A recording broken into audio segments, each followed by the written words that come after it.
The Lazy King's lesson. Once there was a king who ruled a prosperous kingdom, but he was incredibly lazy. His days revolved around just three things: eating, sleeping, and relaxing. Because of his laziness, the people of his kingdom were unhappy. The king never paid attention to their needs, nor did he perform any meaningful duties. Over time, even his ministers grew frustrated. The king's laziness had made him so overweight that he could barely get out of bed. Meanwhile, neighboring kingdoms mocked him, calling him the sleeping king. One day, the king looked at himself in the mirror and felt ashamed. He realized, if I continue like this, I will ruin myself and my kingdom. Determined to change, he made a royal announcement: whoever can make me fit and active again will receive a great reward. Hearing this, the kingdom's best healers rushed to the palace with rare herbs and potions. They gave him all kinds of remedies, but nothing worked. In fact, his weight only increased. One minister suggested, "Your Majesty, perhaps you should try walking every day." But the king refused. "How can I walk when I can't even get out of bed? There must be an easier way." The mysterious sage's solution? One day, an old sage arrived in the kingdom. When he heard about the king's problem, he sent a message: "I have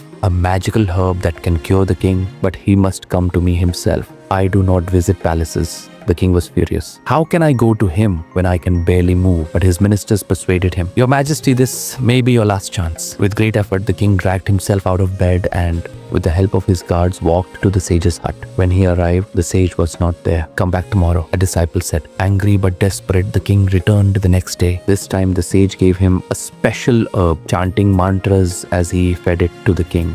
"You must come every day for a month," the sage instructed. The king had no choice.